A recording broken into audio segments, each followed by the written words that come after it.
पढ़ लेना नमाज आप।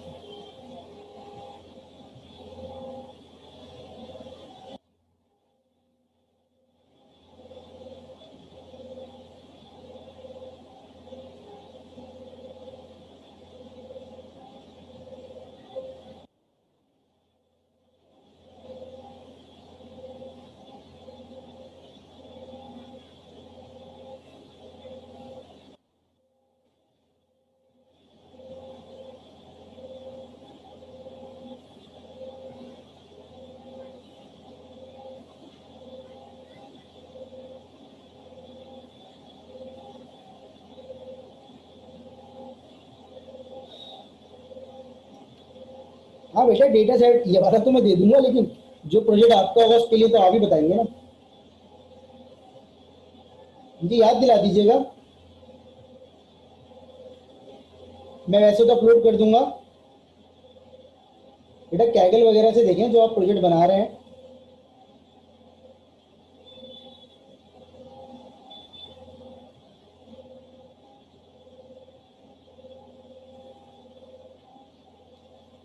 कहीं से भी मिल जाएगा बेटा डेटा सेट, आपको ना बस कॉन्सेप्ट पे ग्रिप होनी चाहिए।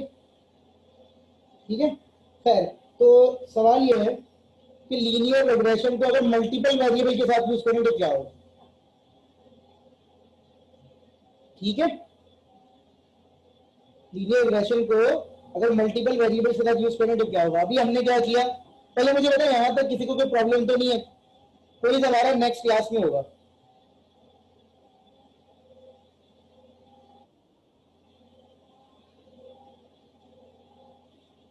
पहले मुझे बताइए यहां तक किसी को कोई प्रॉब्लम तो नहीं है। अच्छा, पुलिस जो है मैं नेक्स्ट क्लास में लूंगा, ठीक है। और आप लोग पढ़ के आइएगा, सब कुछ कोई होगा आपको लीनियर रिग्रेशन से।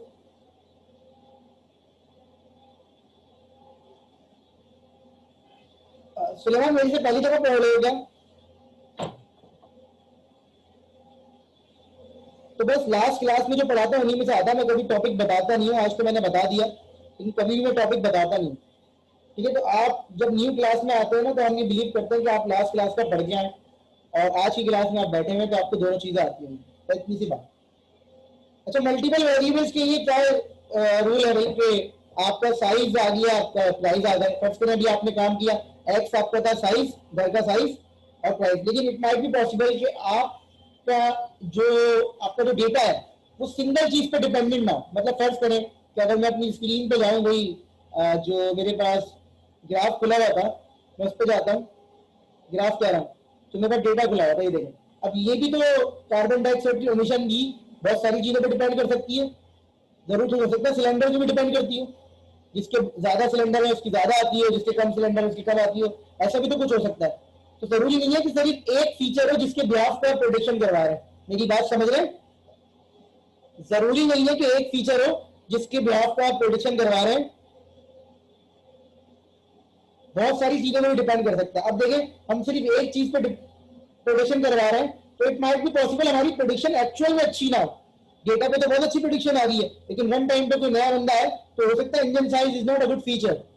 तो हमारे पास अदर ऑप्शन भी मौजूद है, तो हम मल्टीपल वेरिएबल्स भी कर सकते हैं। होगा लीनियर रिग्रेशन ही, लेकिन मल्टीपल वेरिएबल होगा। कैसे होगा ये मैं आपको बता रहा हूं। ठीक है। तो अपने दिमाग में एक बात बिठा लें कि लीनियर रिग्रेशन मल्टीपल वेरिएबल्स के लिए भी हो सकता है। ये बात समझ में आ रही है।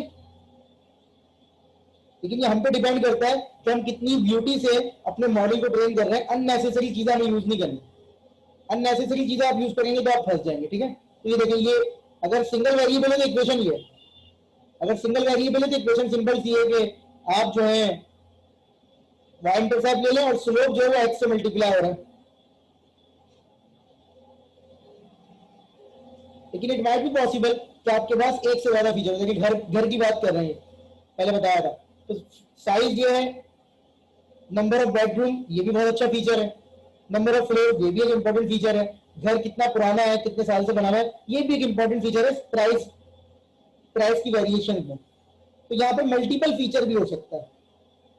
क्या हो सकता है, मल्टीपल फीचर भी। अब सवाल ये आ जाता है, सर मल्टीपल फीचर होगा तो एक्स क्या लिखेंगे। तो उसकी इक्वेशन बेटा कुछ इस तरह से बन सकती है, ये देखें, इस इक्वेशन को देखें। देख रहे हैं theta naught, theta one, theta two, theta three, theta four. तो थीटा वन एक्स वन से मल्टीप्लाई हो रहा है, थीटा टू एक्स टू से। अच्छा मुझे पहले मेरी बात कंप्लीट करने दीजिएगा, फिर मैं आपके सवाल का जवाब दूंगा। अब आपके पास चार फीचर है, तो आपके थीटा चार होगा। थीटा चार होने का मतलब यह है कि ये मल्टीपल वेरिएबल हो गया, किसी भी एक्स पे पावर वन है, इसका मतलब ये लीनियर है। दो बातें मिक्स नहीं कीजिएगा। स्क्रीन शो नहीं हो रही, मेरी स्क्रीन किस किस को शो नहीं हो रही? अच्छा एक्सेल वाली शो हो रही है, अब हो रही है?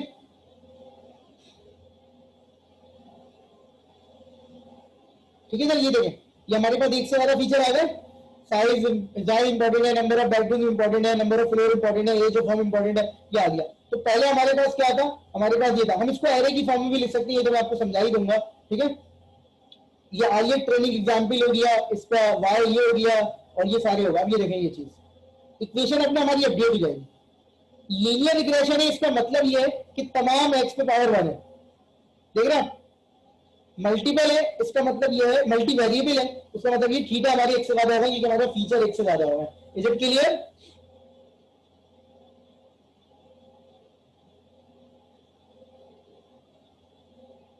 अब आपकी प्रोडिक्शन में पूरी कंप्लीट इक्वेशन यूज होगी। अब आपके दिमाग में बहुत सारे सवाल आने चाहिए।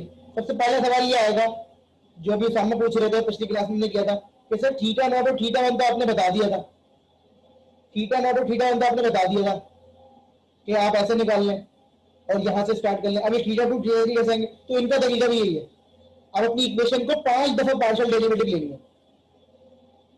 एक दफा with respect to theta naught, उससे एक इक्वेशन बन जाएगी। एक दफा with respect to theta one, उससे एक इक्वेशन बन जाएगी।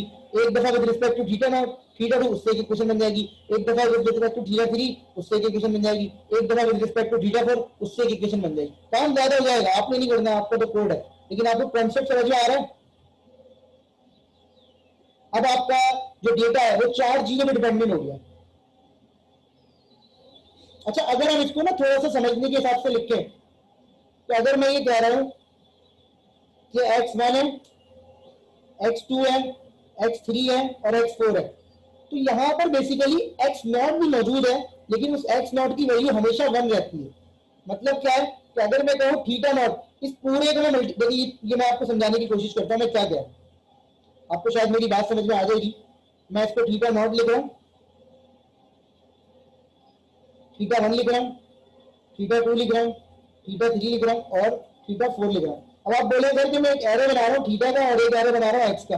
अगर मैं सर इन दोनों एरे को आपस में मल्टीप्लाई करूं, index bye index, index bye index multiply कर रहा हूं, तो सर यहाँ तो थीटा नॉट के लिए कुछ है ही नहीं। तो यहाँ पर बेसिकली एक्स नॉट हम सपोज कर लेते हैं कि वो है, लेकिन उसकी वैल्यू हमेशा क्या है? हमेशा क्या है वैल्यू? हमेशा एक्स नॉट की वैल्यू क्या है? वन। वंडरफुल।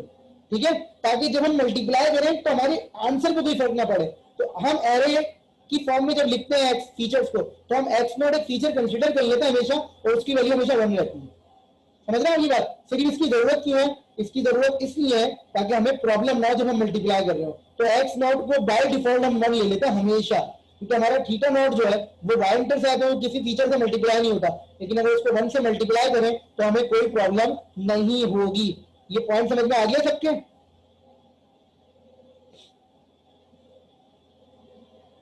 सबके सबके सब मुझे आंसर करेंगे, ठीक है? तो मल्टीपल वेरिएबल्स में काम ज्यादा हो जाता है, लेकिन काम होता है। ये थीटा नॉट कैसे निकलेगा? इस इक्वेशन का पार्शियल डेरिवेटिव ले with respect to one, theta naught. याद है आपको पिछली क्लास में जो करवाया था पार्शियल डेरिवेटिव? तो अब आपके पास ये ज्यादा हो जाएंगे। फिर थीटा वन का भी लें, थीटा टू का भी लें, थीटा, आपको in the end theta naught, theta one, theta two, theta three, theta four की वैल्यूज चाहिए, आप इन्हीं लॉजिक से ला सकते हैं। अब ये इक्वेशन आपकी बन जाएगी। अब आपको पता होगा एक्स वन पे कौन सा फीचर है। एक्स वन पे सर आपने लिया था साइज, एक्स टू पे सर आपने लिया था number of bedroom, x three पे आपने लिया था sir number of floor, x four पे आपने लिया था एज ऑफ द होम। ये आपने सारी फीचर दे दिए। Is it clear? ये बात भूलिएगा नहीं जो आज बताई है कि थीटा नॉट और एक्स नॉट वाली कहानी, तो एक्स नॉट को हमेशा वन क्यों लेते हैं, आगे जाके बड़ी इंपॉर्टेंट बात है। क्योंकि हम जितना भी काम कर रहे होते हैं ना मशीन लर्निंग में, मैट्रिक्स की सूरत में कर रहे होते हैं एरे की। एट ए या मैट्रिक्स, अगर एरे की सूरत में कर रहे होंगे या मैट्रिक्स की सूरत में कर रहे होंगे तो मैट्रिक्स की डायमेंशन को एग्री करना हमारी सबसे पहली जिम्मेदारी है। आपने इमेज प्रोसेसिंग का आपको थोड़ा सा कॉन्सेप्ट पता है, एक इमेज दूसरी इमेज में से माइनस करनी है, जब तक माइनस नहीं हो सकती जब तक दोनों का साइज बराबर ना हो। साइज का मतलब है रॉज और कॉलम। तो हमेशा इमेज प्रोसेसिंग में या पाइथन में जब भी आप डेटा पे काम कर रहे होते हैं आपके दिमाग में नहीं, I am not talking about vectorization, मैं आपसे बात कर रहा हूं सिर्फ दो मैट्रिक्स हैं, दो मैट्रिक्स हैं, उन दोनों मैट्रिक्स में जो भी कैलकुलेशन करनी है खास तौर पे मल्टीप्लाई की प्लस माइनस की, उनमें एरे का साइज, मैट्रिक्स का साइज मस्ट एग्री, डायमेंशन बराबर होनी चाहिए। एक इमेज है जिसका साइज है 400 बाय 500 और एक इमेज है जिसका साइज है 500 बाय, दोनों माइनस नहीं हो सकती आपस में, क्यों? क्योंकि उसमें रॉड और कॉलम बराबर नहीं है। मेरी बात समझ रहे हैं? तो आपको मैंने एक्स नॉट इसलिए लगवाया है कि आगे जाके जब आप थीटा नॉट का एरे बनाए, थीटा का एरे बनाए और एक्स नॉट एक्स का एरे बनाए तो आपका साइज एग्री कर जाए, अदरवाइज साइज में प्रॉब्लम हो जाएगी। क्या ये बात समझ में आई या नहीं आई?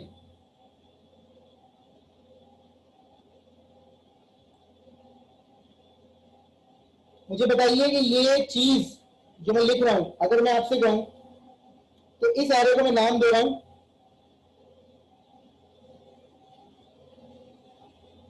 इस एरे को मैं नाम दे रहा हूं एक्स का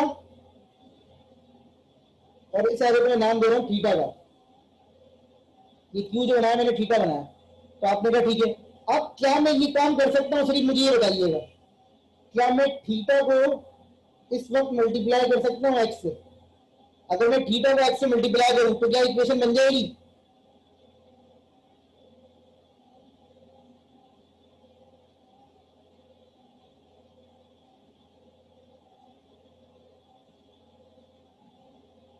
जल्दी बताइए बाकी सब लोग।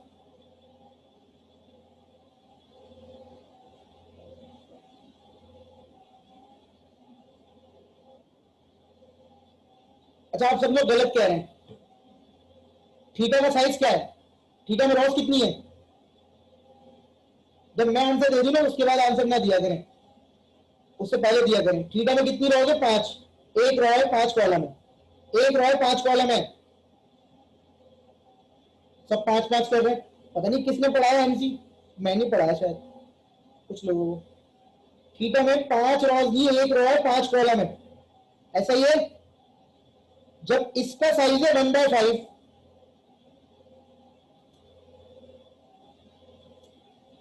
और उसका साइज भी 1/5 है, तो ये तो एवरी ही कर रहा मल्टीप्लाई करने के लिए। क्यों?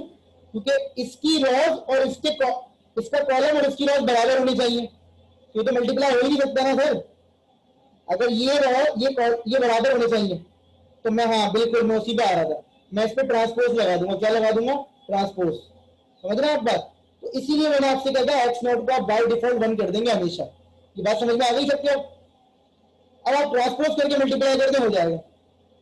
अब ये आपका थीटा का ना एरे चल रहा होगा, इस थीटा के एरे में आप हमेशा चेंजेस करते रहेंगे और हमेशा इनको अपडेट करते रहेंगे, ये कहानी होती है इसके अंदर। इसीलिए आपने लाजमी एक्स नॉट को बाय डिफॉल्ट 1 बनाना होता है। सही है? मतलब क्या है? मतलब ये है मेरा कि यहाँ पर एक कॉलम बनेगा एक्स नॉट का, उसमें सब जगह पे 1 1 1 लिखा होगा। मतलब ये चेंज हो रहा है, ये चेंज, उसमें सब जगह पे 1 लिखा होगा, सब जगह पे 1। क्लियर?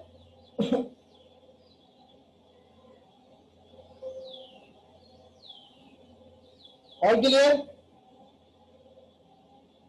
ये देखो, इन्होंने देखिए यहाँ करके दिखाया भी है, ये मैं आपको नेक्स्ट क्लास में बताऊंगा, ठीक है? तो फिलहाल आज तक के लिए इतना ही है।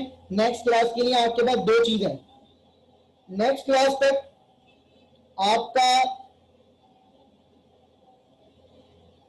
कोई बात नहीं सामा, वो तो जब मैं कोडिंग करूंगा तो उसमें हम क्लियर हो जाएंगे, मैं बोर्ड यूज करूंगा नेक्स्ट क्लास में। नेक्स्ट क्लास तक आपका टारगेट ये है बेटा कि आपने यहां तक का सब पढ़ के आना है, ताकि जो मैं आगे का पढ़ाऊं मुझे प्रॉब्लम ना हो। आपको तो प्रॉब्लम होगी होगी, मुझे भी हो जाएगी जब आपको रिवाइज नहीं हो रहा होगा। तो यहां तक पढ़ के आना है आप सबने लाजमी। और क्विज भी है, क्विज होगा तो आप पढ़ ही लेंगे।